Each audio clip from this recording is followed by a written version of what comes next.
My mother passed away when I was 14 from an almost ludicrous train of bad luck. We bought a new car and the dealership put just enough petrol to get to one particular service station, which was north of the dealership. Unfortunately, we lived south of the dealership and the car ran out of petrol probably about 50 to 100 metres short of a petrol station on top of a railway track. So my mother pushed the car off the railway track, and in the process of doing so, it started to move down the hill and pick up speed. So she attempted to get in, the door closed, broke her arm, and from there a tumour formed around the bone, which ultimately cost her her arm and gave me a somewhat more personal insight into prosthetics and the need for body augmentation, how that affects the nature of a human and what is a human. And one of the things I want to explore in Cyberstone is what it is to be alive, what it is to be feeling. What is it that actually defines humanity?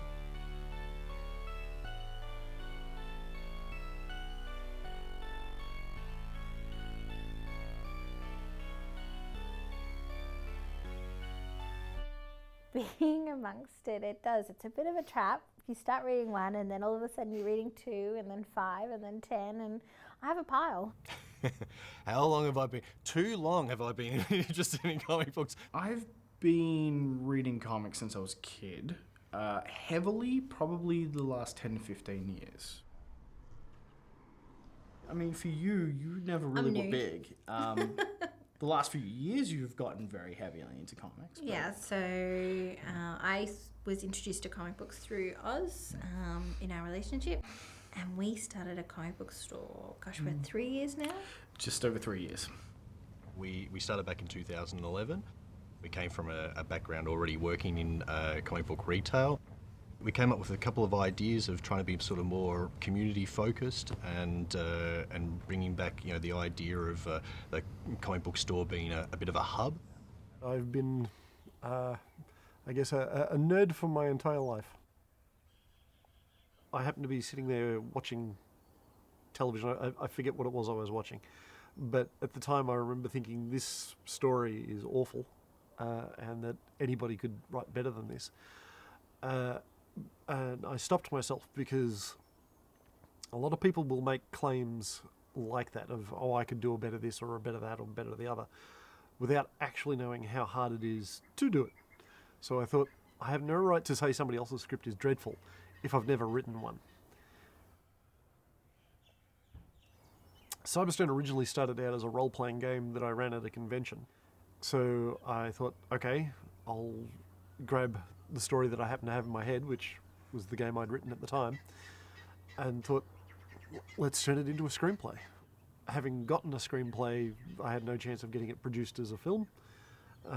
So I then set about trying to get it turned into a graphic novel.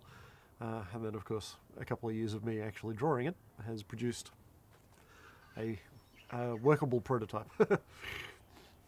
What prompted my interest in comics, I think, early on was simply because it was stories that were easy to engage with.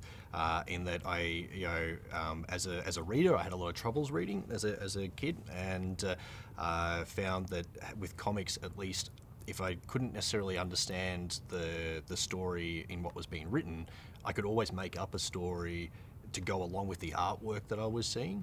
Cyberstone is my comic.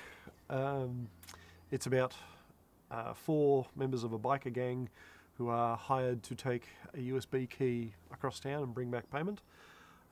Naturally enough, nothing is as simple as that when it actually gets down to it, and along the way they have to deal with corporate politics, gang warfare, assassins, a traitor in their midst, and a bevy of other little issues. My sort of background working in podiatry and a lifetime interest in prosthetics is certainly why it's a cyberpunk setting where there is a lot of body augmentation going on. My wife joked to me about maybe I should open a shop to sell my comic. And then when we sort of looked at the maths and did the research, we realised there were no comic shops in the area anyway. So it was probably worth a go to try and get something up and going. Coming sort of fresh to it, you're literally going to just be hoping to be taking sort of business away from the stores that are already out there, and in doing that, I guess, you know, again, you probably have to find a way to have a point of difference, because otherwise, again, you know, all the stores that are around stock essentially the same stuff. So you know, you need to, I guess, make sure that you've got something that makes you stand out over the next guy. Most shops tend to display things via the publisher. So there's a DC section, there's a Marvel section, so on and so forth. I decided that I would put things alphabetically, more like a traditional bookstore in a way. And as a consequence, that meant that independent titles were given equal billing, I guess, for like a better term, with any of the bigger name publishers. So it just, you know, whatever letter the comic started with, that's where it went. It didn't matter who it came from or whether it was a high-selling product or not. The curious upshot of that is that I found that once people actually saw a lot of the independent comics, they bought them. We'd probably define an independent comic book as something that's not from, I guess, a major publisher, potentially self-published. I mean, that's definitely independent in that case. But then there is smaller press stuff sort of out there as well. But I guess, yeah, probably the true indicator of it would be the idea that it's somebody producing it sort of for themselves. Marvel and DC can get a little repetitive with obviously being superhero stuff. Some stuff can be a little bit different, but with independent books, you get a bit more of a story. You know, it can be anything. It's the independents that make stories that are actually artistic, as opposed to things that are just there to sell you popcorn.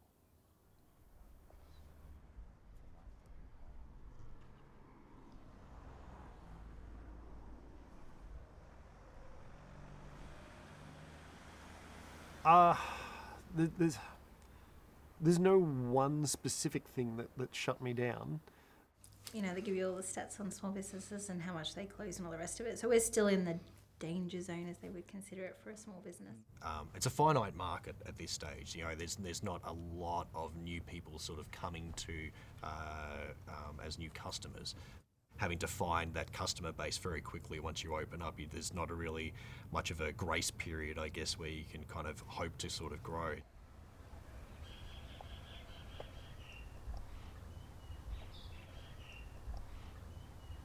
I am not an illustrator by nature. I am a writer by nature, but not an illustrator. I think a lot of people who read comics, the biggest thing for them can be art. If art's not good, I probably won't read it. A lot of the time, and I've had similar conversations with customers, I can read a comic book, but if the art's no good, I'm not going to pick it up. I'm left-handed, but I did all of the artwork in Cyberstone with my right hand using a mouse, because that's how I learnt to use Photoshop originally. There are certainly better artists, illustrators out there who would be able to put a lot more emotion into things. I think, oddly enough, for independent comics, I think probably the artwork is not something that is driving people's interest in it. I mean, it can definitely be something that can get people's interest in it if it's a particularly interesting style or something, you know, particularly different.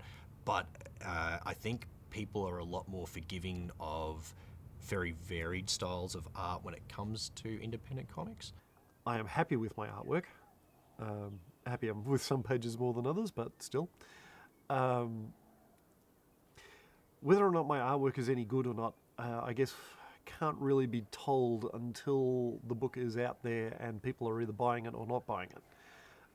Because I think it's good doesn't mean it is good. A lot of stores don't pick up a lot of that stuff because it may not be as easy to sell as Spider-Man. But for us, I guess we've sort of built up a bit of a name as people that will have those books in store. So, we try and be as, accommodating to independent books as possible. It really gets down to whether or not someone else picks up publishing and distributing for me. If I end up having to crowdfund it myself, then that will mean me having to directly market it to shops and take it to conventions and do stalls and things like that to try and get it out. It's not If easy. you're a writer, you've got to find an artist to work with, and you've got to possibly pay that artist. Or if you can find a creative team, like if there's two of you, you've got this amazing idea, then you have to work together. So creating a comic book isn't easy. I don't think it's any one thing that would help an independent comic succeed in the current marketplace, beyond just being a good story or like a good book. That's what it turns out that people just want to read. Just so it could be anything, but as long as it was just well executed, I guess. I have a few little corrections to do on some of my pages. It still needs an awful lot of polish yet. The long-term story is effectively about 50-odd episodes long, so it'll take a while. Like a good film or like reading a good book, it's it's art, and it's and it sticks with you, and it's you want to revisit it later on, and it's it's really, really wonderful. I love comics, and yes, we do sell them, but a lot of the time we do just talk comic books in the industry. It is like a big clubhouse for a lot of people. I guess I'm just a sucker. I think I find it really hard to imagine my life without comic books and the art form in it in some way or another. For me, this has been a real lifelong hobby that I love, and for us, it wasn't just I want to start a store, so I'm going to do it. But so we, went in with a business head, but it's something we do because I really love it, and I think you do too now. I've always been fascinated with not just stories themselves, but the structure to stories. So the type of plot, the reasons why we have stories. Storytelling is where we learn to be generous. Storytelling is where we learn to be helpful. Storytelling is where we learn to be kind. Storytelling is where we learn not to be jerks, because in stories, particularly very, very black and white stories, we learn that if you pull the thorn out of the lion's paw, the lion doesn't eat you. You are either telling a story because you can't not tell that story, or because you want to make money. If you're going to tell a story and you're going to commit to a project for years, in my case 10, in other people's cases maybe longer, maybe less, you want it to be something that when somebody comes back and reads it, they go, that's something I haven't thought about, that's something I haven't looked at, that stays in my mind. And they might think about it a little bit more and a little bit more and a little bit more, and they come back and they reread it, or they pass it on to their friends. That's a good story. That's what I would like to write.